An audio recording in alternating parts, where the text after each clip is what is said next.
안녕. 오늘은 쌤이 영어 2, 3등급 친구들이 가장 많이 낚이는 선지 알려줄게. Let's go. 최근 평가원의 경향을 보면은 지문의 추상도는 낮추고 선지의 변별력을 더 보는데 학생들이 흔히들 많이 하는 실수가 같은 소재가 선지에 등장을 한다거나 혹은 같은 단어, 반복된 표현이 선지에 등장을 하는 순간 그것을 답으로 완전히 낚여버린다는 거예요. 그래서 선택률이 가장 높았던 선지들을 보면은 공통적으로 가지고 있던 특징이 바로 방향이 바뀌어 있다는 것이었어. 그렇기 때문에 이번 6월 모의고사에서도 반드시 선지의 방향이 올바른지 체크하는 것이 중요한데 어떤 식으로 기출되었었는지 지금 바로 한번 같이 보자. 우선 2026학년도 6월 21번 지문입니다. 함축 의미를 묻는 문제였는데 답과 직결되는 부분들만 보자면 We ought to think of burnout not as a state but as a spectrum 이라는 부분이 나온다. 우리 ought to는 그냥 must라고 해석을 해버리면 되죠. 즉 우리는 뭐 해야 한다? burnout을 not A but B도 나왔네요. 자 그러면 해석 어떻게 해야 돼?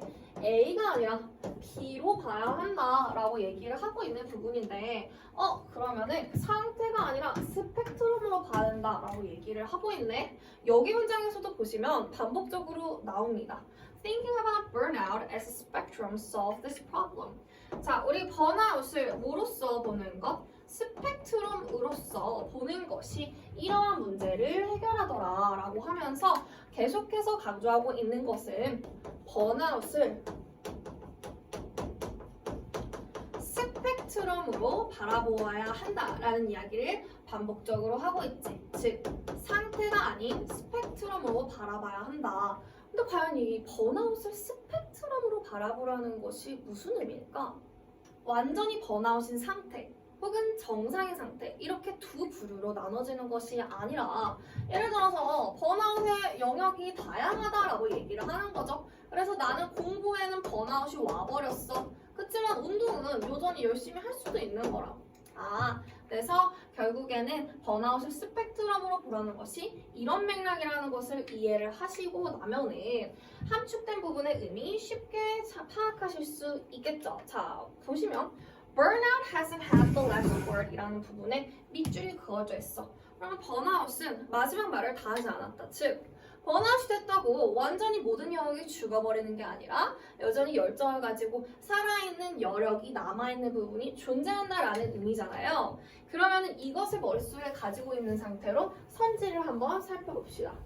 보시면 자, 지금 정답이 되는 부분 뭐가 있지? 번아웃이라고 해서 끝난 게 아니고 우리 아직 힘이 남아있다? 어디 부분에 있지? 보니까 2번이네. 뭐야? There still exists room. 아직 공간이 남아있다는 거죠. 뭐에 있어서? For a greater degree of exhaustion. 더욱더 지칠 수 있는, 더 지칠 수 있는 정도의 아직 공간이 남아있다라는 2번이 정답이 되는 건데요. 많은 학생들이 막상 시험에서 낚였던 선지가 바로 3번 선지입니다. 왜 그럴까? 반복된 키워드, 바로 번아웃이라는 키워드가 들어있었고요. 사실 본문에서 보시면은 all or nothing criteria를 추론할 만한 뭔가 계속해서 흑백 논리 아니면은 우리 black and white 이런 표현들이 학생들을 상당히 헷갈리게 할 수 있었다라는 거죠. 근데 중요한 건 우리 all or nothing criteria 번아웃이 완전히 온 상태 아니면 번아웃이 오지 않은 상태 이러한 상태를 나타내는 기준은 적용 불가능한 거잖아요. 계속해서 얘기하는 게 상태가 아니고 번아웃 스펙트럼이라고 강조를 하고 있기 때문에 오히려 이 글과 방향이 완전히 반대되는 선지라는 거죠. 그렇지만 학생들은 바로 이 번아웃이라는 키워드에 꽂혀서 3번 선지를 많이 선택했었더라. 사실은 exhaustion이 burnout의 paraphrasing이 된 표현인 거를 눈치를 채지 못한 상태로 말이죠. 22학년도 6월 32번 문항인데요. 이 문제에서도 마찬가지로 방향 반전형 선지로 학생들을 혼란스럽게 만들었습니다. 전반적인 내용, 주된 내용을 살펴보자면 빈칸 문제이기 때문에 빈칸이 있는 문장 먼저 한번 봐볼까요? idea here is 여기서 얘기하고자 하는 아이디어는 뭐다? if 뭐 한다면 people are present biased. present 여기서 현재라는 뜻이죠. 즉 사람들이 현재에 대한 편견을 가지고 있다면 they might avoid action입니다. 무슨 뜻이야? 피하는 거잖아. 즉 그들은 피할 수도 있대. 정보를 피할 수 있는데 어떤 정보를 피할 수도 있다. 우리가 요 빈칸을 채워줘야 하는 부분이야. 근데 그러면 일단 present bias에 관련된 설명 나와 있는 부분 찾아볼까? 여기 있네. 우리가 present biased, 즉 현재에 대한 편견을 가지고 있는 사람들은 뭐라고 생각하느냐? Please let me know the risks tomorrow. 나 뭔가 어려운 것들, 나에게 오는 굉장히 위협들은 내일 알려줘 라고 얘기한대. 또 무슨 얘기가 나와? 사람들이 thinking about, 생각을 하거나 engaging, 관여하는 것에 있어서. 근데 어떤 활동? 단기적인 이득을 주는 활동에 관여할 때마다, 하지만 뭐가 있는 long-term cost 있는, 장기적으로는 뭔가 비용, 위험을 감수할 가능성이 있는 것들에 관여할 때마다 뭔가 중요한 정보를 delay, 미루는 것을 선호한다 라고 나와 있어. 그럼 결국에 같은 얘기죠. 앞에서 얘기했던 나 뭔가 어려운 일, 힘든 일은 내일로 미뤄줘. 즉 장기적으로 뭔가 손해가 될 만한 거지만 단기적인 이득을 위해서 이러한 손해를 미룬다라는 내용이 나와요. 마지막 문장에서도 마찬가지입니다. The same point, 같은 요지가요. might be hold, 여기서 유지가 될 수 있대요. 뭐에 있어서? About information that could make people sad or mad.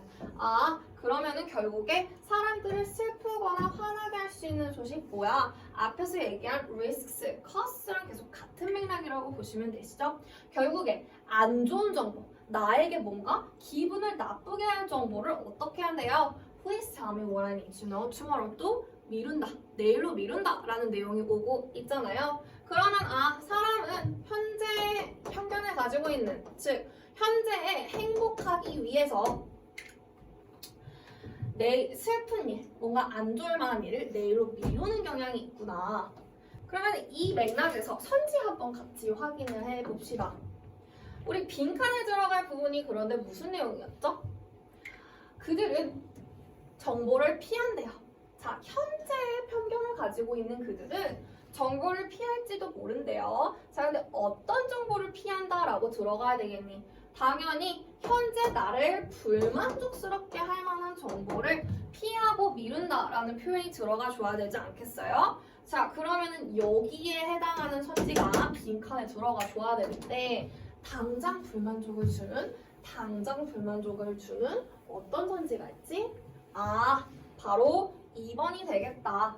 current 하면 현재잖아요. 현재 활동들을 덜 매력적으로 만드는, 즉 현재 나에게 뭔가 덜 매력적인 활동들을 피하고 미루는 경향이 있다가 들어가 줘야 했는데 제일 학생들이 많이 넣힌 선지가 1번 선지였습니다. 자, highlight the value of preferred activities. 이건 무슨 뜻이죠? 선호하는 활동들의 가치를 강조한다. 그러면은 얘가 빈칸에 들어가 버리는 게 돼요. 근데도 왜 낚였을까? 바로 반복적으로 지금 글에서 나오는 preferred activities 혹은 benefit 같은 표현 때문에 1번에 낚여버리는 거죠.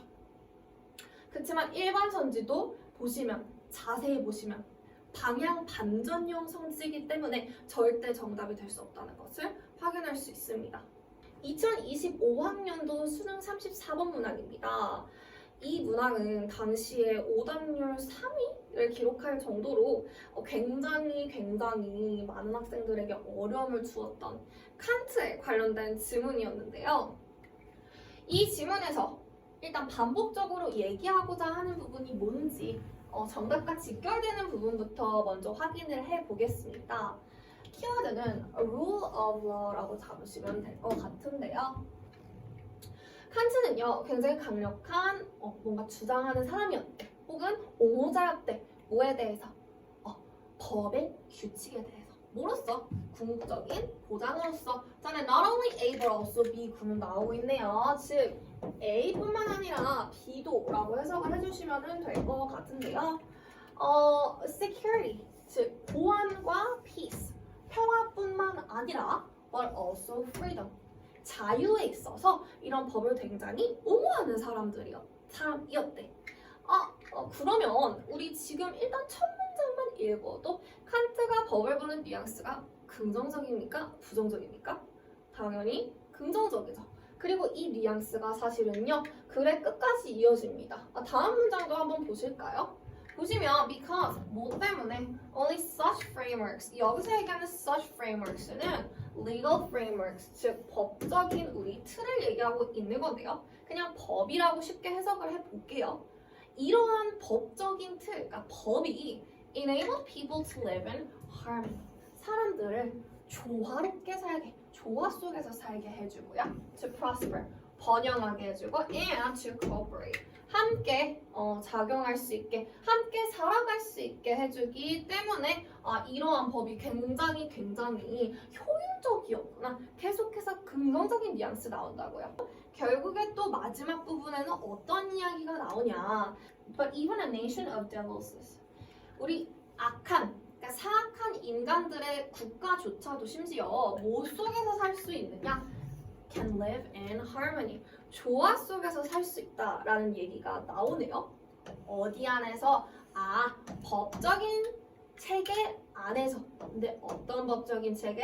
That binds every citizen equally, 모든 시민을 동등하게 묶어줄 수 있는 법적인 체계 안에서는 조화롭게 살 수 있다. 결국엔 처음부터 끝까지 우리 법에 관련된 체계가 있으면은 굉장히 좋은 얘기, 조화롭게 살 수 있구나.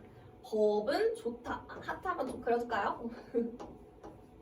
이 내용, 긍정적인 뉘앙스 이어지고 있다고. 그러면 여러분 빈칸을 한번 보실게요. If 뭐 한다면 such laws, 이러한 법들이 forbid them to do something that they would not rationally choose to do anyway. 즉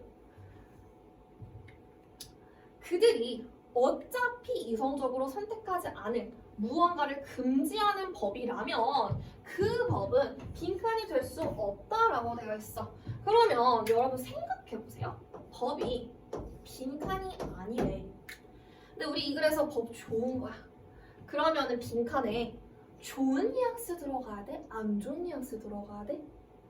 당연히 안 좋은 뉘앙스 들어가는 거 이해되세요? 즉 우리 정답 네모칸에 들어갈 표현은 법은 안 좋은 게 아니다라고 해야지 법은 좋은 거다가 될 거 아닙니까? 그러면 요거 지금 법은 안 좋은 게 아니라 안 좋은 거 우리 찾아보자. 안 좋은 거 뭐가 있어? 안 좋은 거는 지금 보시면 1번부터 볼까요? 자, 1번 reasonably, 좋은 거네요. 합리적으로 인간의 자유를 제한하는 것으로 여겨진다. 2번 볼까? strong defender of the justice system, 정의의 강한 옹호자로서 보여진다. 좋은 거네요. 3번 봅시다. understood as a restraint on their freedom, 그들의 자유의 제한으로 보여진다. 안 좋은 거네요. 정답 3번이 되겠다. 4번도 어때요? 좋은 거. 5번도 지금 뭐야? 좋은 거잖아. 근데 많은 학생들이 어느 선지에 낚였다? 바로 5번 선지에 낚였다. 왜? 계속해서 legal frameworks에 대한 이야기를 하고 있고 뭔가 법 내용인 건 알겠는데 좋은 내용 들어가야 되지 않을까? 칸트가 법 좋아하는 거니까 좋은 내용 들어갈 것 같은데 하면서 5번 선지를 골랐다라는 거지. 근데 사실은 5번 선지도 어때요? 방향이 완전히 잘못돼버렸다. 이런 식으로 겹치는 표현을 선지에 그럴싸하게 넣어놨어. 그치만 사실은 방향이 완전히 반대인 선지가 늘 오답인 선택지 1위를 기록을 하고 있거든? 그 부분을 이번 육모 때 조금 조심해서 봤으면 좋겠고, 결국에 평가원이 반복적으로 쓰는 오답 패턴은 단어나 표현으로 뭔가 그럴싸하게 해놨지만 방향이 틀린 선지들이 대부분이더라. 그래서 윤서쌤이 주는 꿀팁은 부정어를 좀 주의하셨으면 좋겠어요. 앞에서 봤던 문제들도 뭔가 burnout 뭐 hasn't had the last word 아니면 뭔가 avoid 마지막 문제 우리 칸트 문제도 어떤 게 있었지? 우리 law cannot be라는 표현이 들어가니까 빈칸의 난이도가 급 상승하는 느낌이잖아요. 그렇기 때문에 헷갈릴 경우에 쌤이 여기 옆에 이렇게 작게 적어둔 것처럼 스스로 부정 표현을 헷갈리지 않게 옆에 메모를 조금씩 해보는 것도 방법이 될 수 있겠고 관계의 방향을 좀 잘 보셨으면 좋겠습니다. 그래서 최종적으로 선생님이 여러분들께 드릴 수 있는 꿀팁은요. 반복되는 표현이 있다고 무조건 정답으로 확정을 짓지 말고 방향을 잘 살펴보라는 말씀이에요. 겹치는 표현이 많다? 일단 무조건 의심하고 들어가세요. 방향까지 체크를 하고 나서 정답을 확인을 하시는 여러분이 되시길 바라겠습니다. 그래서 육모 때는 꼭 목표하신 점수 혹은 등급 이루시기를 바라며 지금까지 윤도쌤이었습니다.